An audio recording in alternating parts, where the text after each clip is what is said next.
नमस्कार साथियों, स्वागत है आप सभी का आपके अपने परिवार एक मिनट क्लासेस पर। प्यारे साथियों, आरआरबी कांस्टेबल और ग्रुप डी के लिए हमारा जो मोस्ट इम्पोर्टेंट प्रैक्टिस सेट चल रहा है, जिसमें आज के इस क्लास में हम लोग सेट नंबर 14 करने वाले हैं।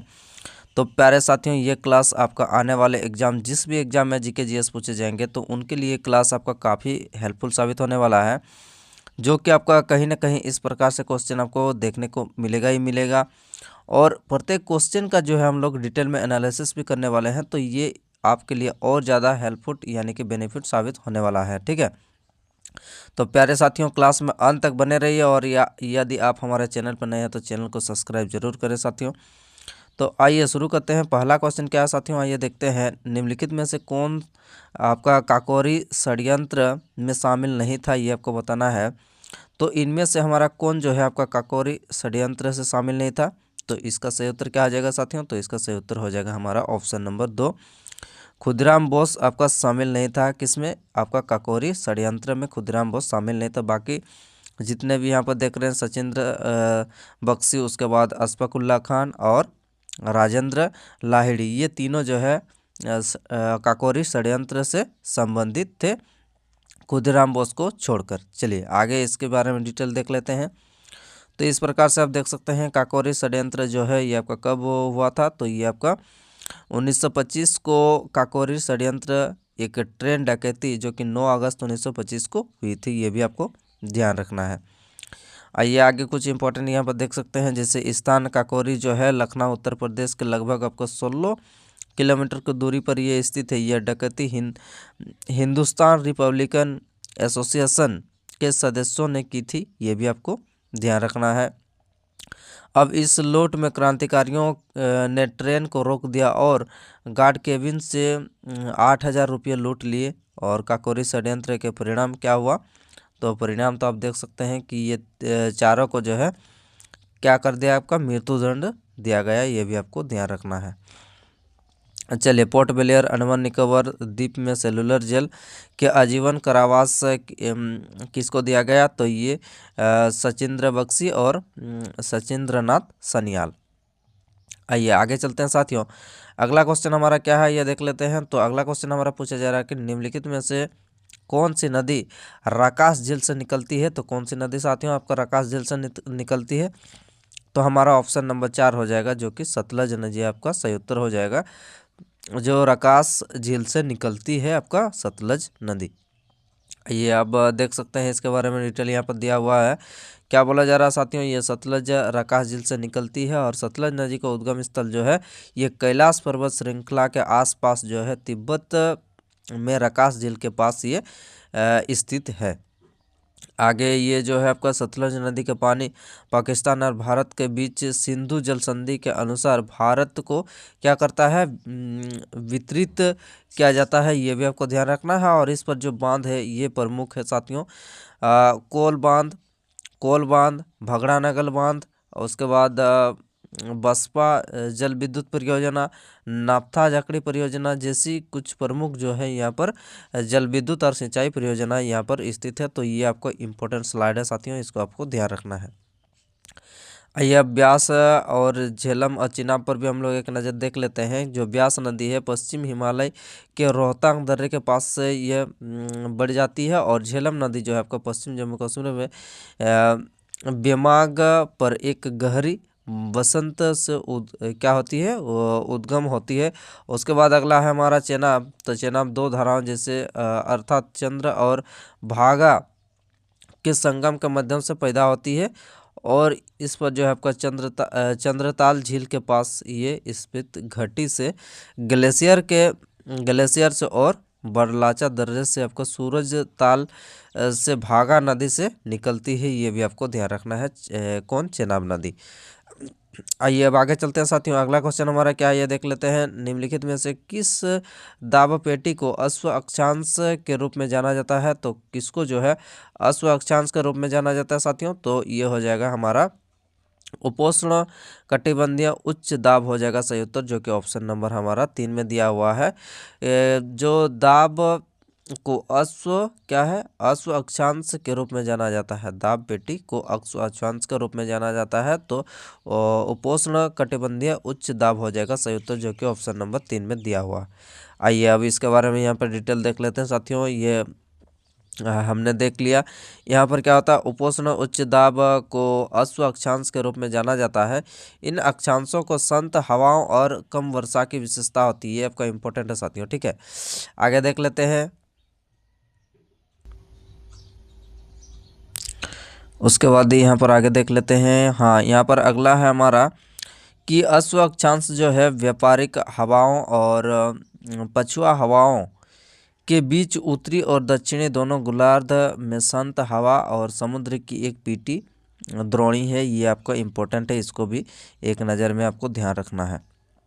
आइए अब आगे कुछ डोलड्रम पर भी हम लोग चर्चा करते हैं। ये डोलड्रम क्या होता है साथियों, तो डोलड्रम होता है हमारा जो है आपका डोलड्रम एक लोकप्रिय समुद्री शब्द है जो भूमध्य रेखा के पास पृथ्वी के चारों ओर बेल्ट को क्या करता है, बेल्ट को संदर्भित करता है। ये भी आपको ध्यान रखना है। डोलड्रम एक लोकप्रिय समुद्री भाषा है जो भूमध्य रेखा के पास पृथ्वी के चारों ओर बेल्ट को संदर्भित करता है, जहां नौकायान जहाज कभी कभी हवाहीन जल में फंस जाती है। जैसे यहाँ पर आपका नासा की एक उपग्रह अंतर उष्णकटिबंधीय अभिसरण क्षेत्र को दिखाती है, जिसे विश्व भर के नाविक डोलड्रम के रूप में जाने जाते हैं।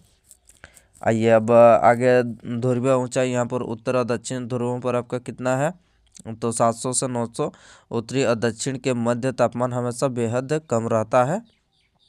चलिए अब विषुवत रेखा पर अब देख लेते हैं। चलिए अब हमारा ग्लोब पर थोड़ा चर्चा कर लेते हैं साथियों। तो ये ग्लोब यहाँ पर देख सकते हैं, ये आपका नॉर्थ पोल ऊपर की ओर हो जाएगा और आपका नीचे हो जाएगा आपका साउथ पोल। ये तो यहाँ पर आप देख लीजिए, जैसे आपका पोलर फास्ट लाइंस जो है, या पोलर फास्ट लाइंस आपका पोलर हाइट है। इसके बाद पोलर हाइट एकदम नीचे है, पोलर अर्थ लाइट है। उसके बाद आपका ये देख सकते हैं इक्वेटर है। इक्वेटर के बाद यहाँ पर 23.5 डिग्री ऊपर जो है ये आपका ट्रॉपिक ऑफ कैंसर यहाँ पर है, और आपका 23.5 डिग्री नीचे जो है यहाँ पर ट्रॉपिक ऑफ कैप्रिकॉर्न, ये आप देख सकते हैं, ठीक है। चलिए तो आगे चलते हैं साथियों। तो अगला क्वेश्चन हमारा क्या है, ये देख लेते हैं। निम्नलिखित में से कौन सी भारतीय संविधान की संघीय विशेषता है साथियों, आइए देख लेते हैं। तो कौन सी जो है आपको भारतीय संविधान की संघीय विशेषता है, तो भारतीय संविधान की संघीय विशेषता हमारा सही उत्तर हो जाएगा आपका लिखित संविधान, जो कि ऑप्शन नंबर 3 में दिया हुआ है। आपका भारतीय संविधान की संघीय विशेषता है लिखित संविधान। आइए इसके बारे में डिटेल में यहाँ पर देख लेते हैं साथियों। तो यहाँ पर आपका संघीय सरकार जो होता है ये क्या होता है, एक नज़र में जान लेते हैं। यह सरकार जिसमें संविधान द्वारा ही केंद्र सरकार और राज्य सरकार के बीच जो है शक्तियों को विभाजित करती है, कौन, यह संघीय सरकार जो होती है। और दोनों स्वतंत्र रूप से अपने अपने अधिकार क्षेत्रों में काम करते हैं। यह संघीय का सरकार का आपका कार्य होता है। एकात्मक पर बात करते हैं। तो एकात्मक जो होता है एक सरकार जिसमें कभी शक्तियां केंद्र सरकार में निहित होती है, और यदि सरकारें मजबूत, यदि राज्य सरकारें मजबूत है तो ये केंद्र सरकार से अपना अधिकार प्राप्त करती है। ये भी आपको ध्यान रखना है, जिसमें आपका एकात्मक सरकार होता है। अब चलते हैं साथियों, हम लोग बात कर लेते हैं हम एकात्मक सरकारों की विशेषताओं और उसको तुलना करते हैं हम लोग का संघीय सरकार से। तो यहाँ पर देख सकते हैं जैसे संघीय विशेषता और एकात्म विशेषताएं। तो संघीय विशेषताओं के बारे में देख लेते हैं। जैसे दोहरी राजनीति आपका किस में आता है, संघीय लिखित संविधान संघ में आता है। दोहरी राजनीति, लिखित संविधान, शक्तियों का विभाजन, संविधान की सर्वोच्चता, कठोर संविधान, स्वतंत्र न्यायपालिका और देशसाधनीय, ये किस में आता है, ये सारा आता है संघीय विशेषता में। अब बात करते हैं हम लोग एकात्मक विशेषता में। यहाँ पर सशक्त केंद्र, एकल संविधान, संविधान का लचीलापन, आपातकालीन प्रावधान, एकल नागरिकता, एकीकृत न्यायपालिका और अखिल भारतीय सेवाएं, ये जितने भी है ये आपका हो जाएगा एकात्म। और इधर वाला हो जाएगा आपका क्या, आपका संघीय विशेषताएं। तो ये आपका इम्पोर्टेंट है, इसको भी आपको ध्यान रखना है। चलिए अब आगे चलते हैं साथियों। अगला क्वेश्चन हमारा क्या है ये देख लेते हैं। तो अगला क्वेश्चन हमारा है कि जन प्रतिनिधित्व अधिनियम कब पारित किया गया था, ये आपको बताना है। तो जन प्रतिनिधित्व जो अधिनियम है ये साथियों आपका कब पारित किया गया था, तो आइए इसके बारे में डिटेल में देख लेते हैं। 1951 हो जाएगा आपका सही उत्तर, जो कि ऑप्शन नंबर ए में दिया हुआ है। तो जन प्रतिनिधित्व अधिनियम जो है 1951 में आपका पारित किया गया था। और जन प्रतिनिधित्व अधिनियम 1951 में भारत में चुनावों के वास्तविक प्रचालन की क्या है, एक विशेषता, हाँ व्यवस्था है, ये भी आपको ध्यान रखना है। और आगे हम लोग का कुछ इम्पोर्टेंट आगे यहाँ पर देख सकते हैं, जैसे संसद के तत्कालीन कानून मंत्री B.R. अम्बेडकर के द्वारा प्रस्तुत किया गया था। कौन सा, ये जन प्रतिनिधित्व अधिनियम B.R. अम्बेडकर के द्वारा। और भारत में पहले आम चुनाव से पूर्व भारतीय संविधान में आपका 327 के तहत अधिनियमित किया गया था, ये भी आपको ध्यान रखना है। और आगे कुछ इंपॉर्टेंट यहाँ पर जैसे 2429 भारत में चुनावी प्रणाली से संबंधित है, ये आपका मोस्ट इम्पोर्टेंट है साथियों। चुनाव से संबंधित जो हमारा अनुच्छेद है। आगे देख लेते हैं, भाग के बारे में चर्चा कर लेते हैं। भाग 1 में क्या है, भाग जो हमारा जन प्रतिनिधित्व अधिनियम 1951 के भाग कुछ महत्वपूर्ण भाग है। जैसे भाग 1 में क्या है, योग्यता और अयोग्यता। भाग 4 का ए में है राजनीतिक दलों का पंजीकरण। 5 में है चुनावों का संचालन। 6 में है चुनावों को लेकर विवाद।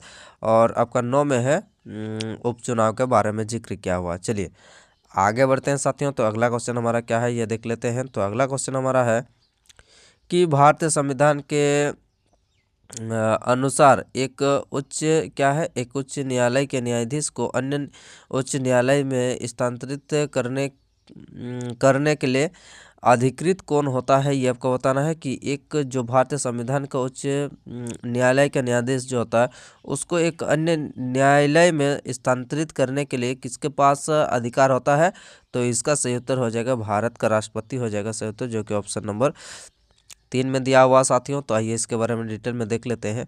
जैसे कि आप देख सकते हैं कि राष्ट्रपति के मुख्य क्या बोला जा रहा है कि राष्ट्रपति भारत के मुख्य न्यायाधीश के साथ परामर्श के बाद जो है उच्च न्यायालय के एक न्यायाधीश को अन्य उच्च न्यायालय में स्थानांतरित कर सकते हैं। ये आप देख सकते हैं कि ऑप्शन नंबर ए हो जाए, सॉरी राष्ट्रपति हो जाएगा आपका सही उत्तर। आइए अब इसके बारे में अगला क्वेश्चन साथियों देख लेते हैं। भारत में स्थापित पहला क्या है, क्षेत्रीय ग्रामीण बैंक था, ये आपको बताना है। भारत में पहला क्षेत्रीय ग्रामीण बैंक कौन था साथियों, तो इसका सही उत्तर हो जाएगा हमारा प्रथमा ग्रामीण बैंक हो जाएगा, जो कि ऑप्शन नंबर 3 में दिया हुआ है। प्रथमा ग्रामीण बैंक भारत में स्थापित पहला क्षेत्रीय ग्रामीण बैंक था। चलिए अब इसके बारे में आप देख सकते हैं, जैसे कि आपका पहला क्षेत्रीय ग्रामीण बैंक प्रथमा ग्रामीण बैंक जो 2 अक्टूबर 1975 को आपका स्थापित किया गया था। और वर्तमान में जो है भारत में कितने हैं आपका 82 क्या है RRB है, ये भी आपको ध्यान रखना है।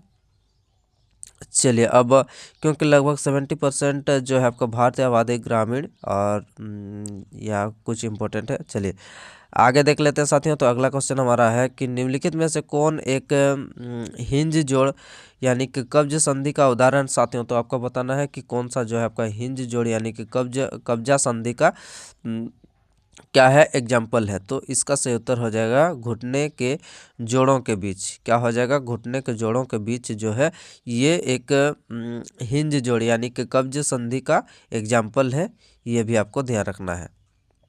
आइए अब इसके बारे में थोड़ा डिटेल देख लेते हैं। जैसे कि आप देख सकते हैं ये आपका सही उत्तर हो जाएगा घुटने की जोड़ों के बीच में। घुटने का जोड़ हिंज जोड़ का एक उदाहरण है, जो एक समतल में क्या है, एक समतल में गमन की अनुमति देता है। घुटने के जोड़ में हड्डी एक दूसरे के साथ क्या करती है, रगड़ नहीं पाती है, ये आपको ध्यान रखना है। अब आगे कुछ इंपॉर्टेंट यहाँ पर देख सकते हैं, जैसे हिंज जोड़ एक प्रकार का क्या है स्लेश जोड़ है, जो स्लेश द्रव की उपस्थिति के कारण झुकने और घर्षण से बचाने की मदद करता है। कौन, ये हिंज जोड़। और स्लेश एक तरल पदार्थ का स्नेहक पदार्थ होता है जो बिना घिसे गमन की अनुमति देता है। और अगला हमारा है कि स्थायी स्नायु क्या है, बंधन मांसपेशियों और पेशी के साथ क्या करता है, संयुक्त जोड़ को क्या करता है, ताकत प्रदान करता है। तो ये भी आपको ध्यान रखना है। आगे कुछ इम्पोर्टेंट हमारा जोड़ के प्रकार है और एग्जाम्पल है, ये देख लेते हैं। जैसे कंदुक खलिका जोड़ है, ये कहाँ होता है, तो कंदुक खलिका आपका कंधे के जोड़ को कहा जाता है, उसको कंदुक खलिका। और हिंज जोड़ है, ये हमारा हो जाएगा घुटने के जोड़ को हिंज जोड़ कहा जाता है। और धुराग्रा जोड़ जो है, ये गर्दन यानी कि पहली और दूसरी कसरुकी के बीच जो होता है उसको धुराग्रा जोड़ बोलते हैं। और सम सर्पी जोड़ जो है, संसर्पी आपका कलाई के जोड़ को आपको कहा जाता है संसर्पी जोड़। तो इस प्रकार से आपको ये आपको मोस्ट इम्पोर्टेंट स्लाइड है, इसको भी आपको ध्यान रखना है। चलिए अब आगे बढ़ते हैं। सॉरी, अगला क्वेश्चन क्या है साथियों, तो अगला क्वेश्चन हमारा है कि BWF पैरा बैडमिंटन विश्व चैंपियनशिप 2024 में भारतीय शटलरों ने कितने पदक जीते थे, ये आपको बताना है। तो कितने पदक जीते थे साथियों, तो इसका सही उत्तर हो जाएगा ऑप्शन नंबर 4, 18 पदक जीते थे। चलिए इसके बारे में डिटेल यहाँ पर देख लेते हैं साथियों क्या है। चलिए यहाँ पर क्या दिया है, बोला जा रहा है कि आपका BWF पैरा बैडमिंटन विश्व चैंपियनशिप 2024 सुहास यथिराज, उसके बाद कृष्ण नागर, प्रमोद भगत ने जो है आपका स्वर्ण पदक जीते थे। ये आपका किसमें, BWF पैरा बैडमिंटन विश्व चैंपियनशिप 2024 में सुहास यथिराज, कृष्ण नागर, प्रमोद भगत ने स्वर्ण पदक जीते थे। ये भी आपको ध्यान रखना है।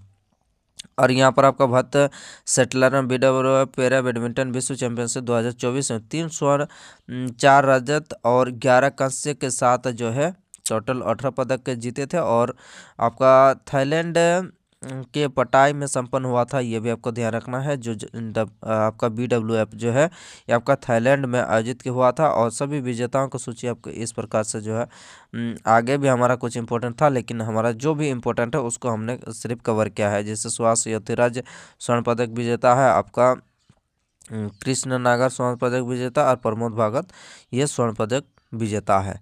चलिए अब आगे बढ़ते हैं साथियों। तो अगला क्वेश्चन हमारा क्या है, ये देख लेते हैं। तो अगला क्वेश्चन हमारा पूछा जा रहा है कि जनवरी 2024 में किस भारतीय केंद्र शासित प्रदेश में अपनी तरह का पहला खेलकूद समुद्र तट खेल आयोजित हुआ है, ये आपको बताना है। तो कौन हो जाएगा, ये हो जाएगा सही उत्तर हमारा दमन और दीप हो जाएगा सही उत्तर, जो कि ऑप्शन नंबर 1 में दिया हुआ है। जो जनवरी 2024 में दमन द्वीप के द्वारा केंद्र शासित प्रदेश में आपकी तरह का एक पहला क्या है, बहु खेल समुद्री तट खेल आयोजित हुआ है। तो दमनदीप हो जाएगा सही उत्तर। तो दमनदीप क्या द्वीप, चलिए अब आगे देख लेते हैं। अगला क्वेश्चन हमारा क्या है साथियों, तो अगला क्वेश्चन पूछा जा रहा है कि हाल ही में दिल्ली में गांव चलो अभियान किसने लॉन्च किया है, ये आपको बताना है। तो गांव में दिल्ली चलो अभियान किसके द्वारा लॉन्च किया गया, तो साथियों इसका सही उत्तर हो जाएगा आपका JP नड्डा के द्वारा जो है ये गांव चलो अभियान दिल्ली में क्या किया गया, आपका लॉन्च किया गया है। तो JP नड्डा हो जाएगा सही उत्तर, जो कि BJP अध्यक्ष JP नड्डा ने दिल्ली में गांव चलो अभियान की शुरुआत करी है। तो ये आपको ध्यान रखना है। आगे बढ़ते हैं साथियों। तो अगला क्वेश्चन हमारा है कि हज यात्रियों के लिए अल्पसंख्यक कार्य मंत्री स्मृति ईरानी द्वारा लॉन्च किए गए मोबाइल एप्लीकेशन का नाम क्या है, ये आपको बताना है। तो हज यात्रियों के लिए अल्पसंख्यक कार्य मंत्री जो स्मृति ईरानी है उसके द्वारा कौन सा मोबाइल जो है एप्लीकेशन लॉन्च किया गया। तो साथियों इसका सही उत्तर हो जाएगा हज सुविधा हो जाएगा सही उत्तर, जो कि ऑप्शन नंबर 3 में दिया हुआ है। आगे देख लेते हैं इसके बारे में डिटेल में। यहाँ पर देख सकते हैं अल्पसंख्यक कार्य मंत्री जो है स्मृति ईरानी, जिसके द्वारा जो है आपका हज सुविधा मोबाइल एप्लीकेशन क्या क्या आपका लॉन्च किया गया है, यह भी आपको ध्यान रखना है। आइए अब आगे चलते हैं साथियों। तो अगला क्वेश्चन हमारा है कि जनवरी 2024 में किस बैंक को RBI द्वारा लगाया गया प्रमुख क्या है व्यावसायिक प्रतिबंधों का सामना करना पड़ा था। तो किसको सामना करना पड़ा था, आइए देख लेते हैं। तो इसका सही उत्तर हो जाएगा आपका पेटीएम पेमेंट बैंक को जो है ये आपको सामना करना पड़ा था, ये भी आपको ध्यान रखना। पेटीएम पेमेंट बैंक हो जाएगा सही उत्तर, जो कि ऑप्शन नंबर डी में आपका दिया हुआ है। आरबीआई ने पेटीएम पेमेंट बैंक पर बड़ी पाबंदियां लगा दी थी, ये भी आपको ध्यान रखना है। चलिए अब आगे बढ़ते हैं साथियों। तो अगला क्वेश्चन हमारा क्या है ये देख लेते हैं। बोला जा रहा है कि भारत की पहली महिला वित्त सचिव के रूप में किसे जो है नियुक्त किया गया है, ये आपको बताना है। तो भारत की पहली महिला वित्त सचिव के रूप में किसे नियुक्त किया गया है ये देख लेते हैं। तो इसका सही उत्तर हो जाएगा आपका सुषमा नाथ हो जाएगा सही उत्तर, जो कि ऑप्शन नंबर ए में दिया हुआ आपका सुषमा नाथ हो जाएगा, ऑप्शन नंबर एक सही उत्तर हो जाएगा। इसके बारे में डिटेल देख लेते हैं। जैसे यहाँ पर व्यय सचिव आईएएस सुषमा नाथ को वित्त सचिव नियुक्त किया गया है, ये आपको बहुत तो ही इम्पोर्टेंट है, इसको ध्यान रखना है। पहली महिला वित्त सचिव कौन, ये सुषमा नाथ है। और उसके बाद अशोक चावला का स्थान लिया है कौन, ये सुषमा नाथ के द्वारा। और नियुक्तों को कैबिनेट नियुक्ति समिति के द्वारा जो है अनुमोदित किया गया है, यह भी आपको ध्यान रखना है। आगे बढ़ते हैं साथियों। तो अगला क्वेश्चन अगला हमारा कुछ इंपॉर्टेंट यहाँ पर देख सकते हैं। जैसे कि आपका मार्च 2001 से आपका जून 2002 तक भारत के पहली महिला विदेश सचिव के रूप में कार्य किया, ये भी आपको ध्यान रखना है। चलिए अब आगे देख लेते हैं साथियों। तो अगला क्वेश्चन हमारा क्या है ये देख लेते हैं। अगला क्वेश्चन हमारा है कि निम्नलिखित में से किस भारतीय राज्य के साथ लोक नृत्य लेजिम संबंध है, ये आपको बताना है। तो लोक नृत्य लेजिम संबंध आपका कौन सा राज्य से, तो साथियों आपका सही उत्तर हो जाएगा आपका महाराष्ट्र राज्य से संबंधित है आपका कौन, ये लेजिम जो है आपका संबंध, ठीक है। लेजिम लोक नृत्य जो है आपका महाराष्ट्र से संबंधित है। आइए आगे बढ़ देख लेते हैं। लेजिम जो है भारत राज्य महाराष्ट्र से जुड़ा क्या है, एक लोक नृत्य है, यह भी आपको ध्यान रखना है। आगे कुछ इंपॉर्टेंट यहाँ पर देख सकते हैं। जैसे कि आपका किस त्यौहार कुछ इंपॉर्टेंट, जैसे राज्य में केरल राज्य में आपका मोहिनीअट्टम और क्या कथकली, अरुणाचल प्रदेश में अजू, और उसके बाद झारखंड में झूमर। चलिए आगे अगला क्वेश्चन हमारा क्या है, किस त्यौहार को पूर्व का महाकुंभ भी कहा जाता है साथियों, किसको पूर्व का महाकुंभ कहा जाता है ये देख लेते हैं। तो अम्बुबाची मेला हो जाएगा सही उत्तर, जो कि पूर्व का महाकुंभ कहा जाता है, यहाँ पर आप देख सकते हैं। तो क्या हो जाएगा, अम्बुबाची मेला हो जाएगा, जिसको पूर्व का महाकुंभ कहा जाता है। अब इसके बारे में डिटेल में देख लेते हैं। जैसे आपका अम्बुबाची का मेला पूर्वी भारत के सबसे बड़ी सभाओं में से एक है, जो आषाढ़ के हिंदू महीने के सातवें से 10वें दिन तक अम्बुबाची अवधि के दौरान ये मंदिर के दरवाजे सभी के लिए बंद होता है। ये देवी कामाख्या के वार्षिक जो है मासिक धर्म का क्या है आपका, ये चक्र का उत्सव है, यह भी आपको ध्यान रखना है। आगे कुछ इम्पोर्टेंट महत्वपूर्ण हमारा जो है इसको भी हम लोग देख लेते हैं। जैसे कि आप देख सकते हैं, जैसे आपका अम्बुबाची का मेला जो है आपका गुवाहाटी के कामाख्या मंदिर में आयोजित वार्षिक यह मेला है।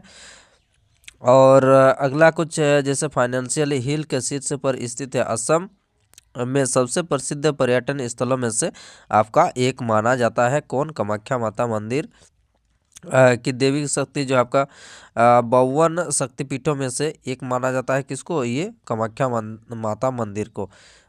आइए अब अगला क्वेश्चन हमारा क्या है साथियों। तो अगला क्वेश्चन हमारा है कि वॉकिंग विद द कमरेड पुस्तक की रचना किसने की, आइए देख लेते हैं। तो वॉकिंग विद द कमरेड पुस्तक के रचना जो है ये कौन हो जाएगा, ये हो जाएगा आपका अरुंधति राय के द्वारा की गई है, वॉकिंग विद द कमरेड। उसके बाद आपका नक्सली माओवादियों विद्रोह का ये क्या है, प्रत्यक्षदर्शी विवरण है इस पर, वॉकिंग विद द कमरेड में।